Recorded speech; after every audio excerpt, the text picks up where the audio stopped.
Welcome to today's webinar on Kriging Neighbourhood Analysis with LeapFrog Edge. My name is Steve Law. I'm a Senior Project Geologist with Sequent. Today's webinar we're going to cover when and why should we run KNA, what is KNA, we'll have a look at the Edge setup and workflow for running a Kriging Neighbourhood Analysis, and then we'll review the results. Kriging Neighbourhood Analysis, also known as quantitative Kriging neighbourhood analysis, should be considered after we have defined the best domains we can from our geological modelling and after defining a robust variogram. The outcomes from KNA rely heavily on the variogram, so if it is of poor quality, you will get poor results. It is used to help with the selection of estimation parameters, also referred to as the Kriging plan. The Kriging neighbourhood chosen should be based on practical considerations and can be different for different geological and estimation domains. We can assess various different search parameters. We can also have a look at block size. So block size can include the geometry of the mineralisation. So if there is anisotropy in a particular direction highlighted by the variogram, do we need to allow for this in our block sizing? The potential for mining method can also be incorporated into block size. For example, the Z direction often relates to the bench height in open pit scenarios. Minimum and maximum number of samples relate to the data density and to the purpose of the resource estimate at the time. We also think about how the search ranges relate to the limit of reliability and effectiveness of the variogram model. We can test changes to the variogram as well using KNA, for example, increasing the nugget or decreasing the ranges and seeing what the effects are. The purpose of Kriging neighbourhood analysis is to minimise conditional bias. There is some debate in the literature on the impact of reducing conditional bias in resource estimates. KNA may be more applicable for early stage estimates with sparse data, where our main concern is to predict future global recoverable resources and minimise the global error. If we are in the grade control situation, we generally want to better predict local grades. We can still use KNA, but may need to be aware of the degree of smoothing of the estimate. I think of KNA as a sensitivity analysis, whereby I gain a better understanding of how the different search parameters may impact my estimate for this particular deposit or style of mineralisation. So what is KNA? There are a range of measures that are calculated as part of the Kriging process. These can include Kriging variance, which provides an indication of the quality of the estimate. For example, lower variance values equal better quality. It is calculated for each block and is a relative measure of error based on the sample configuration around the blocks as well as the size of the block. Two of the main measures used in KNA are Kriging efficiency and slope of regression, which are both measures of local conditional bias, that is where the expected true grade is not necessarily equal to the estimated grade, and the smoothing of the estimate. This is where the results of the estimate tend towards the mean of the data. Kriging efficiency reflects the effectiveness of the Kriged estimate to estimate the local block grade. Key drivers for the Kriging efficiency are the variogram, the number of samples, the data configuration around the block, and the data spacing. Slope of regression is a linear comparison of the block estimate to the informing samples. That is, how well does the estimated grade match the sample grades? Both Kriging efficiency and slope of regression have optimal values closest to 1. Kriging variance is integral to the calculation of both Kriging efficiency and slope of regression, so there is a direct relationship, e.g. poorly estimated blocks will have a high Kriging variance and a low Kriging efficiency. We are now going to have a look at the workflow within LeapFrog Edge. Within Edge, the KNA analysis is completed on the whole domain. KNA is the process of running a series of estimates where all parameters and the variogram are fixed, except for the parameter being tested. The Kriging efficiency and slope of regression measures are assessed statistically and visually to select the optimum estimation parameters with the objective of minimizing the conditional bias. Some of you may not be aware of what Edge can do, so I'll just give a very brief overview of the setup. So Edge relies on two folders within the project tree of LeapFrog Geo, the estimation folder and the block model folder. Within the estimation folder, we set up on a domain by domain basis the estimation parameters. So for this example, I'm using the same domain throughout, and we are looking at zinc as the variable of interest. The variogram is defined within the spatial models folder, and this variogram is used throughout constantly. So underneath within each panel, we set up estimators. So what I've done is set up a Kriging estimator. So the initial one looks like this. So we've set up ordinary Kriging, we've defined some sort of discretization, and it references the variogram that we wish to use. The variogram parameters, direction and search ranges are selected here, and then we have our other search parameters set up on this panel. The key for KQNA is in the outputs. We need to make sure we've ticked the variables of interest that we may want to store. So Kriging, in this case, Kriging variance, Kriging efficiency, slope of regression, and if I wanted to store other things such as sum of negative weights, I would just tick this box. Once the parameters are set up once, we can copy that, and then we simply just change it to what parameter is that we need to look at. So I've set up, for example, here a whole series of different discretizations.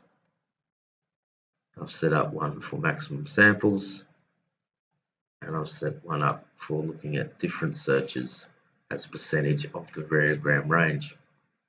Now I've set these up as individual folders, but because we're working with the same domain, all of these estimators could have been set up within one and just have a whole big list, but I've just done this to keep things tidy.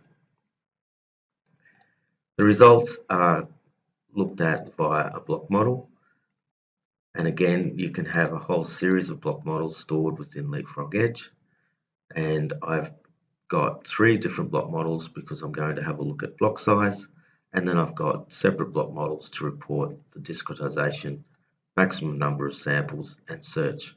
Again, you could have a single block model with all of these things stored, but it just makes it a little bit less cumbersome. Each one of the block models has simply got a single evaluated one grade variable and just the evaluated estimators that I had selected previously. And I'm always just looking at domain 1 for zinc. Okay, so the first thing I wanted to look at was block size. So my initial model is a 5x5 block model with parent blocks 5x5x5, and I've got subblocks 2x2x2. This is 2.5 meter subblocks, and we've just evaluated the single grade variable. To change that, I just copied it, so we can copy the whole block model and then just change the parent block size within that one to 10x10x10. I've maintained the same kind of sub-blocking size. We can then review the results. Because I asked it to store Kriging efficiency, etc., I will be able to look at the statistics of these via a table of statistics. These can then be exported and taken into an Excel spreadsheet. At the moment, we don't have a direct reporting facility for KQNA within LeapFrog Edge, so we do need to take the results out into Excel. So once we've exported the statistics for each of the block models, we can view the results in Excel. So here I've got the results for the slope of regression, Kriging efficiency, and I also had a look at the sum of negative weights, which I'd like to be as close to 0 as possible, and have a look. Now there's not a huge difference between each of these models, but in the end I decided to use 10 by 10 by 10. They could have just as easily have used the 20 by 20 by 20. This is a qualitative decision, and you'll find that going forward all of the decisions are relative and qualitative. So I've chosen the 10 by 10 by 10. I've then copied the 10 by 10 by 10 3 times, and I've evaluated the corresponding maximum number of sample parameters, discretization parameters, and search parameters. They will then run, and if we have a look at the maximum number of samples, these were plotted against the slope of regression and the Kriging efficiency. So we can see in both cases, as we increase the maximum number of samples, we get to a point where the graph starts to plateau. So somewhere around this area here is suggesting that this is where we are getting best result for our less decreasing conditional bias, and after that point it doesn't change too much. So I'm going to pick a point somewhere between 16 and 20 samples, and for the exercise I've chosen 18, maximum number of samples. I then built up a series of different discretizations using that 10 by 10 by meter block and 18 maximum number of samples. That's simply by changing it in the estimator in this location just in here. For discretization, I plotted the results against Kriging variance, and we can see that as we get up to around 5 or 6 by 6 discretization, again the Kriging variance doesn't change too much after that, bearing in mind that the higher the values we have, the longer it could take to run, and without necessarily too much extra gain. So I'm going to pick somewhere of either 5 or 6 discretization. So for the going forward, I've used 5 by 5 by 5. The final test that we did for today was looking at the search range of the variogram. The way I've set that one up is underneath the ellipsoid, we will set when we select our variogram model, it selects the maximum range of the variogram, and then I've just adjusted that down so that this one's 50% of that, and then I've got a 75 and a 90. So all I've done is typed in slightly different ranges for the same orientation variogram, and in all cases it's referencing the consistent variogram that we've been using.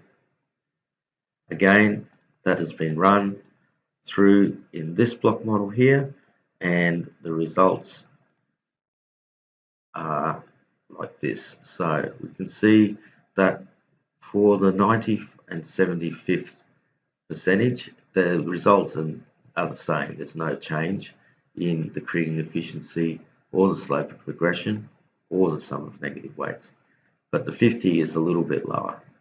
So we could go either way, and that was, again, is a decision that you can make at the time. So we have run through 4 different parameter tests and come up with something that we might try for our final block model. We can also visually look at our results. So for each block model, for instance the maximum samples, we can have a look at a swath plot. Swath plots in LeapFrog Edge are embedded within the block model itself, so you would create a new swath plot, and once it is made, it's stored down in here, so we can open that one up. And here I've plotted all of my different runs of different maximum number of samples, and I can see it in the X, Y, and Z orientations.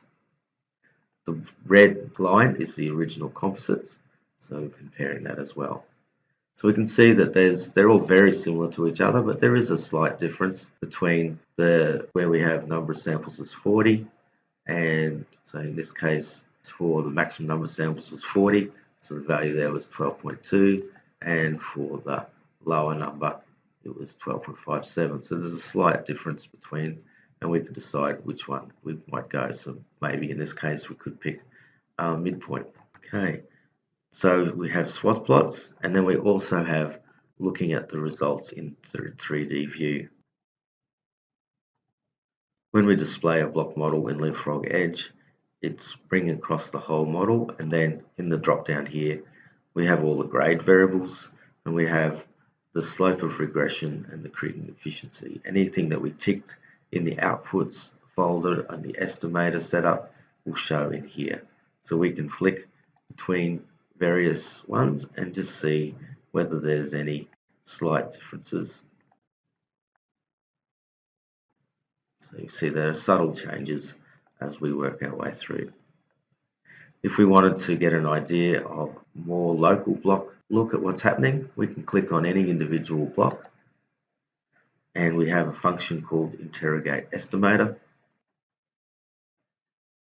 It will show us all the samples that have been included in the estimate, so it finds all the samples within the search ellipse, but the ones that we've included as a result of our Kriging plan, and in this case it's found 4 samples. It will show us the distance apart and the negative and the weights, Kriging weights, and we can view these in the 3D scene. So I can filter my block model, go back to the scene, it will show me the ellipsoid of interest, and if I turn that off, we can zoom in and we can see the blocks. I just unslice that, and we can see that in this case those 4 samples were all coming from the same drill hole. So if we wanted to modify that, we could go directly back to that estimator and maybe put a drill hole limit where we can say maximum number of samples is 2, and then I would find 2 drill holes and get an idea on how that would impact. That's local block by block stage. Once we've applied any changes, if I do put this drill hole limit here, it's applying it to all blocks across the whole domain. Once we've set it up for one domain, it's very easy to set it up for additional domains. So back in the estimation folder, if I wanted to check the discretization parameters for all domain 2, I could simply copy that entire folder. I change this to domain 2, just coming from my geological model, and then all the estimators that I've already set up will already be there. So all these will be here for domain 2, and I can keep going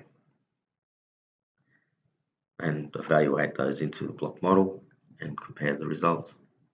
So just to finish off, the workflow is setting up multiple estimators with the parameters of interest within the estimation folder, evaluating these into either a single or a series of different block models, taking the statistics out and putting them into an Excel spreadsheet, and then making your decisions.